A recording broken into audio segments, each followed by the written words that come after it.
I've had a bit of a ridiculous idea.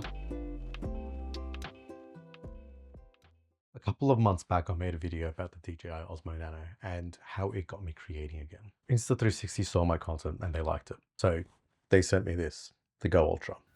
So yes, this is sponsored, but the only reason I accepted is the same reason that they actually came to me, that I get enough time to use it and that I get to be honest about it. And they agreed. I've used DJI action cameras for years, just not the way that most people use them online. I'm not a vlogger, even though I've started to record my life more, and I don't travel often, even though I wish I did. I'm not an extreme sports guy. I just shoot cars. I'm an automotive photographer and videographer primarily, and it's a small niche, but there's more of us than you'd think. And I almost never see anyone review a camera from that side of it. So I thought I'd bring a bit of that into this. So let's switch up how you would usually see a sponsored review.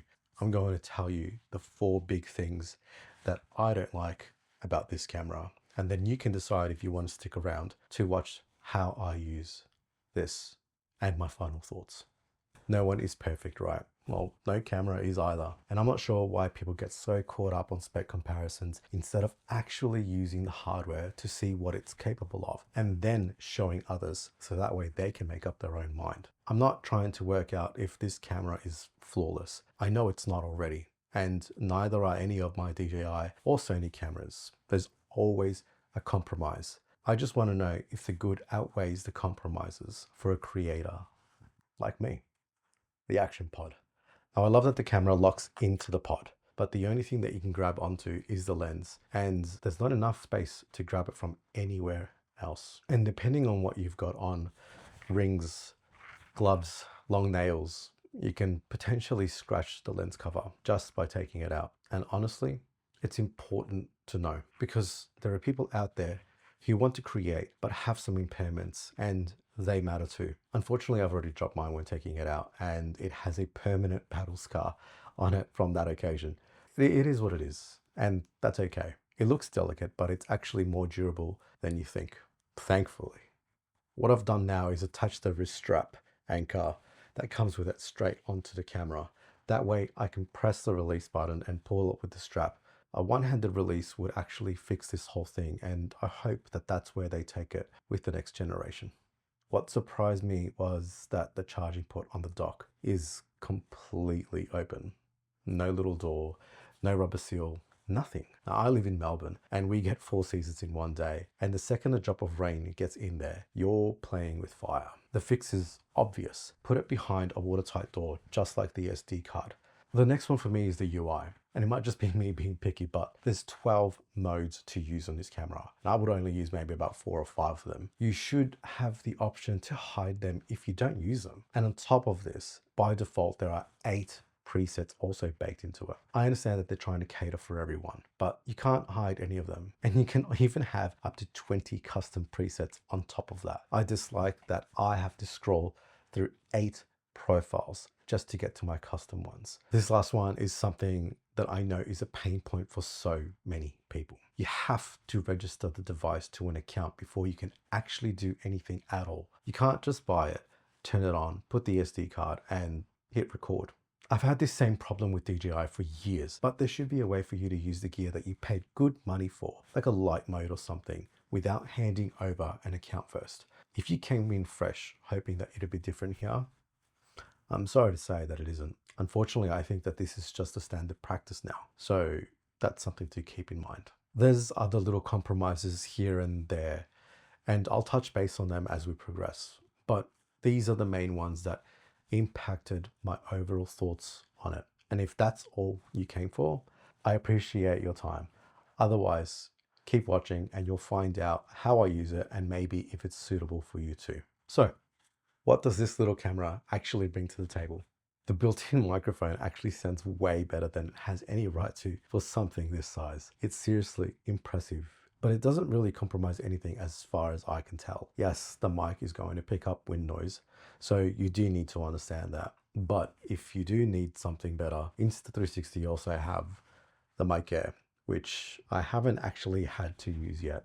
But if you want to compare, it's basically their equivalent to the DJI Mic Mini. It's great for what it does, but it does have its limitations. Free frame is a feature that I wish other cameras had. I usually shoot in 4x3 or the equivalent open gate, and the free frame feature actually provides a friction-free way to capture the content and to see what it would look like in landscape and portrait. And for someone who uploads to Instagram and YouTube, that's a real winner.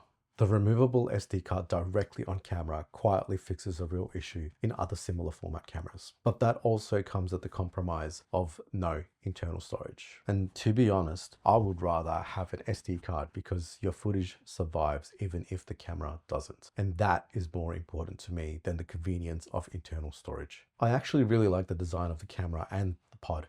It's bigger than the Go 3S. And whilst many dislike that, I think that they're just being picky. It's not meant to replace that. It's a separate Go product altogether, but they just don't seem to understand that. It's still low profile, and the fact that the camera itself has no branding is fantastic. It's minimalistic, and that's a huge win. I'm pretty sure you've seen people tape over their cameras to avoid being theft targets. This is neat, and you don't have to do that. When the camera released, it was missing a key feature, iLog. But they listened to the feedback, and through the firmware updates, they added it in and made things better. The whole 8-bit versus 10-bit conversation on devices like this just seems like a waste of time to me. Most people won't even care about color grading. And the ones that do can still get great results. It's a skill issue, not a hardware one. I've been using this on and off for about 3 weeks now. It's not overheated once. It gets warm, but never hot. I've hit an average of about 50 minutes with the camera itself multiple times and just over 2 hours docked. Before I take you out with me, let me show you how I actually run this thing, because it probably looks different than how most people would use it. I use it primarily undocked, and that's because I'm comfortable with the settings, so I'm not glued to the screen the whole time. I've decided on having 3 custom profiles, and I'll put them up on the screen right now as I talk about them really quickly. Profile 1 is my general friction-free setup. I set some basics up and I let the camera do the rest of the work. Depending on how I'm feeling, I'll either run this at default colors. If I feel like I might need to add some spice onto it, I'll set it at iLog. This is when I want to capture something friction-free, and I like to keep the frame rate low to have a proper sense of motion blur. Profile 2 is basically Profile 1, but at 50 frames per second. I use this if I need more frames so I can slow it down, but keep in mind that it's only in landscape. Now, Profile 3 is my creative/night profile. This one needs neutral density filters or ND filters to work properly during the day because of the manual settings. If you don't use ND filters, then you're just going to get really overexposed results. This mode also has stabilization off because that usually requires higher frame rates or shutter speed to compensate for the jitters, and that changes the results that I want. Personally, I enjoy the look without stabilization more often than not. For charging, I usually carry around this portable charger. It weighs almost nothing, and it fits in every pocket or bag that I have easily. It only charges at 18 watts though, so it won't do that quick charge that they advertise of 80% in 12 minutes for the camera and 80% in 18 minutes, I think, for the dock. To get that, you need something that has 30 watts and power delivery mode. But this does the job, and it's really all that I need.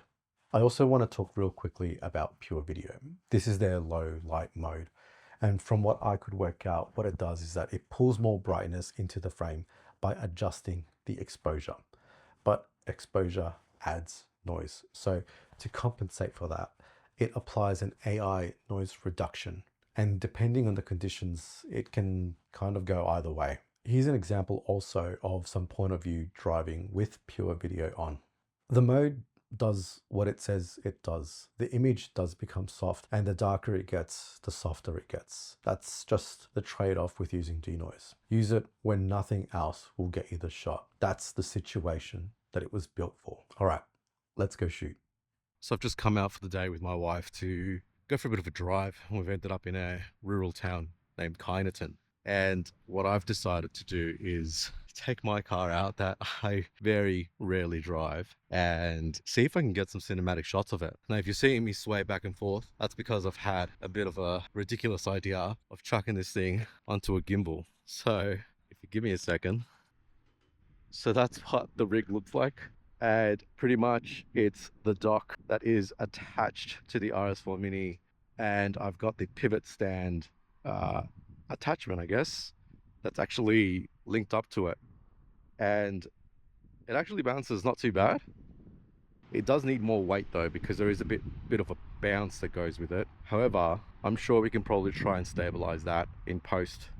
We'll just see how that goes. And the settings that I'm using for this are pretty much just going to be 4K, 25 frames a second with no stabilization. So you let the gimbal do all the work. And then I'll be shooting in iLog and probably at 16:9 just to see what I can really get out of it, I guess. But we'll see how it goes.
So what I'm going to do is just very quickly show you guys what it's like as a point of view camera for photography as well. I'll show you what I've got set up here on the camera too. So that's my A7C2 and I'm shooting on my 16-28 Sigma, and I've just got that pivot mount on a small rig mount there with a cold shoe, and I've got the Insta360 dock there. Bit of inception. I've realized I forgot my polarizer because instead I brought my ND filter just in case I was actually going to be recording video, but it doesn't turn out that was the case. We've got the car there. Bang. Let's just see if we can frame it a little better. Let's use this post as a bit of a leading line. All right, and I think what I'm going to do is I'm going to stop this and just change the field of view to see if we can get one that's a little bit wider. All right, so we've just swapped over to the action view and you can see how much of a difference that really makes. 4 hours on linear. Now I feel much more comfortable with what I'm actually going to be capturing. Yeah, what I really like about having it mounted on my hat is that it's just adjustable. I mean, you can have it obviously facing whichever way that you want. You can have it more down towards your actual body to get, you know, that surreal kind of view. It looks like you're kind of playing an FPV game. This one is probably more suitable for the instance that I'm actually using here. So what I'll do is I'll actually swap over now to my chest mount. I'm just going to see if I can adjust it a little bit so I can get a slightly better angle for everyone. The problem with chest mounts is the fact that they lack a little bit of adjustment. So like you saw in the hat, you could actually go a little bit forward, tilting it backwards and forwards. What is good about this one specifically is that it actually has this rotation feature. So I'm just gonna take it out and I'll show you what I mean. So this is what I'm talking about here, right? So with the mount itself, you actually have this swivel on the back end. If you're a female or if you've got anything to do with the size of your chest, you can actually flip this around and now it's on a slant. So it actually does give you a little bit of a tilt.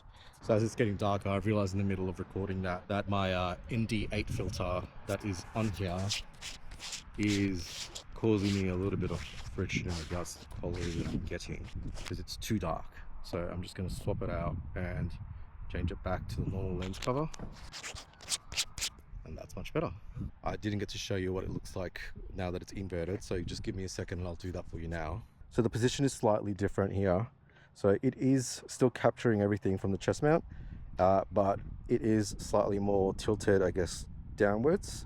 So then that way it can compensate just a small amount in comparison to what it was looking like before. Recently, my wife and I went into the city for an appointment and we had a little bit of downtime afterwards. And I decided that it would be a good time to take some photos because the lighting was quite harsh and I just wanted to test what the Go Ultra would actually do in that situation. And to be honest, when you're looking at such a small screen, you can't really tell if the photo actually does look good or not. So you're kind of just eyeballing it the whole process. And I actually shot these photos in their JPEG plus RAW option that they do have. So what I've done is I've just quickly gone through these photos, just selected a couple of them so then that way we can do a quick edit together. So instead of editing from scratch, I'm actually just going to use the presets that I would generally use with all of my portrait work and my car photography. So I'll just find one. I actually like KMT because it's actually one of my favorites. So I'm just going to do some basic adjustments. I can already see what a huge difference that made to the color profile. But let's see what we can adjust and how flexible the sensor is on this camera. I mean, already what the hell, I'm blown away. Let me get rid of this comparison.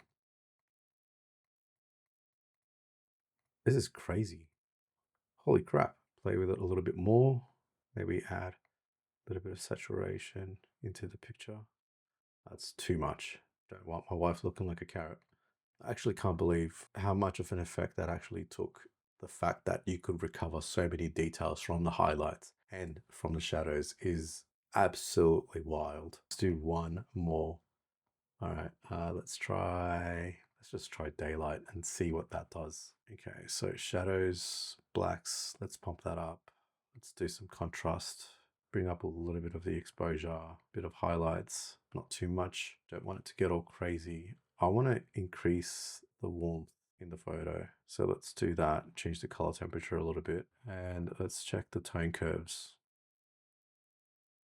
Give the shadows a bit more of a faded look. I'm enjoying that. Okay, so 16 by 9. It has this kind of rustic feel towards the image, and I'm enjoying that. Let's just increase the grain a bit and grain size.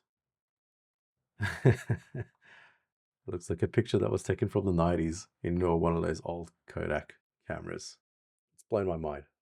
I think that we can all agree that the main selling point for action cameras is portability. But when you take a step further with cameras that can get even smaller, they become almost transparent. That's when the friction drops. You just film and forget. There's no second guessing, no debating whether it's worth the setup or if everyone can see the camera. When a camera like this steps into the picture, it stops being a camera and it starts being something that allows you to show up.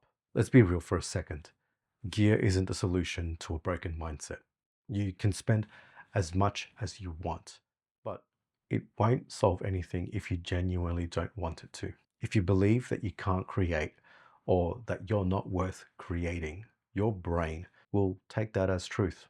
You have a story worth telling. You have the power in your words, and you could change someone's life just by sharing that. Something like this can help you document your journey. And I think people miss that point because they're too busy arguing about technicalities.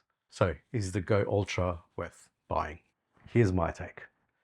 If you need something where quality is first, something that's more durable and portability isn't the priority, then this isn't for you. But if you want one of the most friction-free creative tools available that can continue to surprise you and encourage you to create, then this earns its place. I think I've shown you that it's a pretty capable camera, but obviously it has its compromises. I think it's really down to what you care about. A lot of reviews line this up against other full-size action cameras or even the Go 3S. But to be honest, the only real comparison that it has is the Osmo Nano. And even then, they're quite different. Everything else either carries too many compromises or puts more friction in your way. I'm brand agnostic, but I've been a DJI user for years. That's because they've mostly been the best tools in the scene. I go where the best tool is for the requirements that I have.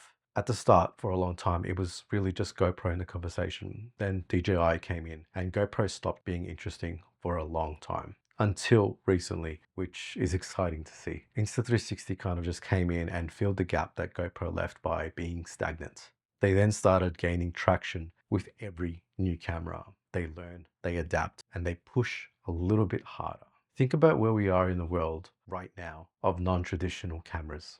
DJI just released the Pocket 4, which, to be honest, wasn't really that exciting of an upgrade. But then they announced the Pocket 4P, their more serious play. And Insta360's response to that was the Luna Ultra, which blindsided everyone. It didn't just match the Pocket 4, it exceeds it. And against the 4P, it really goes head to head and it innovates in more areas. For the first entry, that's a statement. And they also made that statement with the Go Ultra. This has been out for nearly a year now. And even though I just picked it up, it feels fresh and different to other things on the market. I'm not converted to Insta360 yet. I love my DJI ecosystem, and that's taken me years to build, but they are starting to win me over. I've got no doubt that the next generation of the Go Ultra will address most, if not everything, of what we've talked about today, because these guys have already shown how fast they move, and that's good for all of us. More competition pushes everyone to be better. I've genuinely enjoyed using this camera, and I mean that. I'm keen to see where they take it next.